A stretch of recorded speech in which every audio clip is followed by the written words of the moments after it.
Income. Okay, let's start with income. This is literally any money that comes into your pocket. Think of it like water flowing into a bucket. Your paycheck from your job? That's income. Birthday money from grandma? Income. Money you make from selling lemonade or old video games? Yep, that's income too. Here's the thing most people miss. There are two types. Active income is when you trade your time for money, like working a 9 to 5 job.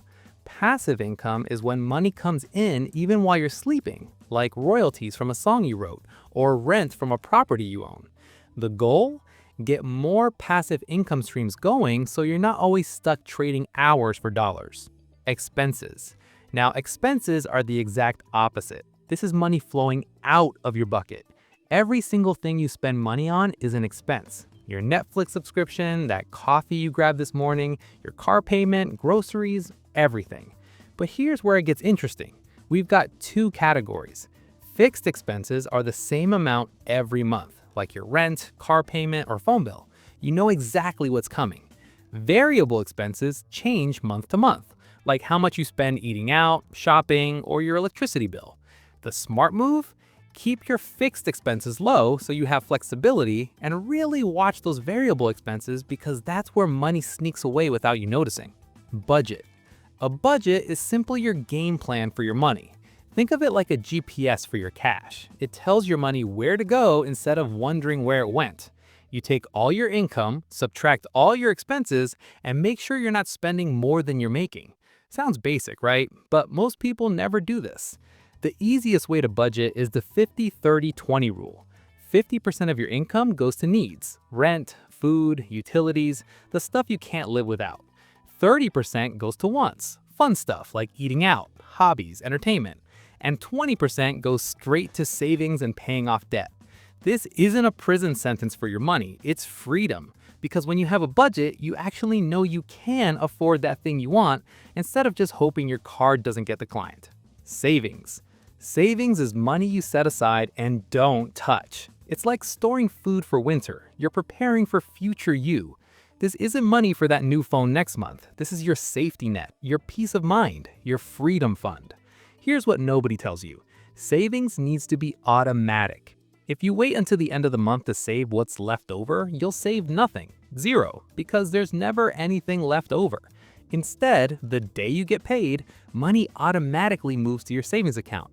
Pay yourself first. Start with whatever you can, even if it's just $20 per paycheck. A good target is 3 to 6 months of expenses saved up for emergencies.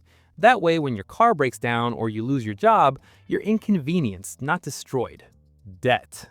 Debt is when you owe someone money. You borrowed it, now you gotta pay it back. Usually with extra money on top called interest. Think of debt like a backpack full of rocks. Every dollar you owe is another rock weighing you down, making it harder to move forward. There's good debt and bad debt though. Good debt helps you build wealth, like a mortgage on a house that increases in value, or student loans that boost your earning potential. Bad debt is money borrowed for stuff that loses value or doesn't make you money, like credit cards maxed out on clothes and eating out. The worst part about bad debt? The interest keeps piling up. If you owe $1,000 on a credit card at 20% interest and only pay the minimum, you'll end up paying way more than $1,000 before it's gone. Attack your highest interest debt first and avoid borrowing money for stuff that depreciates. Interest. Interest is the price of borrowing money or the reward for saving money. It works both ways. When you borrow money, you pay interest to the lender. That's their profit for letting you use their cash. When you save money in a bank account, the bank pays you interest for letting them use your money. Here's the part that'll blow your mind. Compound interest. This is when you earn interest on your interest. Let's say you put $100 in an account earning 10% per year. After year 1, you've got $110. But in year 2, you earn 10% on that 110, not just the original 100. Your money makes money, then that money makes more money, and it snowballs. Einstein supposedly called this the eighth wonder of the world. The earlier you start saving and investing, the more time compound interest has to work its magic. Start late and you miss out on years of that snowball effect. Credit score. Your credit score is basically your financial report card. It's a number between 300 and 850 that tells lenders how responsible you are with money. Higher number means you're more trustworthy. Banks check this when you want a loan. Landlords check it before renting to you. Some jobs even check it. This score is based on 5 things. Payment history is the biggest one. Do you pay your bills on time? Then there's how much you owe compared to your limits, how long you've had credit accounts, what types of credit you have, and how many new accounts you're opening. Here's the thing, a bad credit score costs you real money. You'll pay higher interest rates on everything, which means a car loan or mortgage could cost you thousands more over time. Good credit score? You get better rates, better apartments, better opportunities. Build it by paying everything on time, keeping credit card balances low, and not opening a bunch of accounts at once. Assets. An asset is anything you own that has value or makes you money. Your car, your house, your laptop, stocks, even cash in your bank account. These are all assets. Think of assets as things that are either worth money right now or will put money in your pocket over time. The best assets are ones that appreciate. They go up in value over time. Real estate usually does this. Stocks do this. The worst assets are ones that depreciate. They lose value. A new car loses like 20% of its value the second you drive it off the lot. That's why rich people focus on acquiring appreciating assets. Each asset they buy makes them richer. Poor financial decisions mean buying depreciating assets that drain your wealth. Ask yourself before any big purchase, is this an asset that'll be worth more later, or am I just burning money? Liabilities. A liability is the opposite of an asset. It's anything that takes money out of your pocket. Your car loan, credit card debt, student loans, your mortgage. These are liabilities because you owe money on them. Even some things you own can be liabilities if they cost you money to maintain. Here's the key insight. That expensive car you financed, it's not really an asset, it's a liability. Sure, it has some value, but it's costing you a monthly payment plus insurance, plus gas, plus maintenance. It's sucking money out of your pocket every month.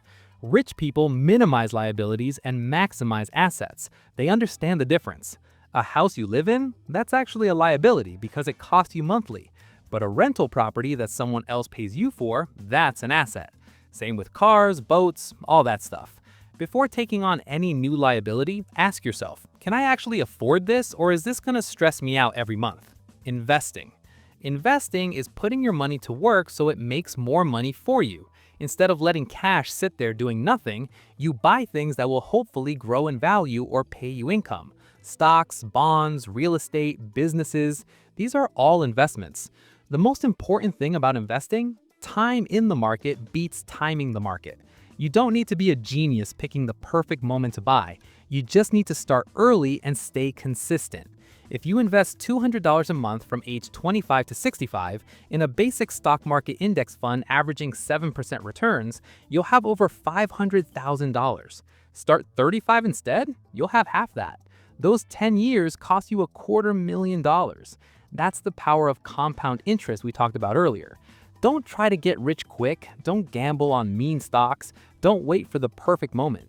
Just start investing regularly, diversify so you're not putting all eggs in one basket, and let time do the heavy lifting. Your future self will thank you.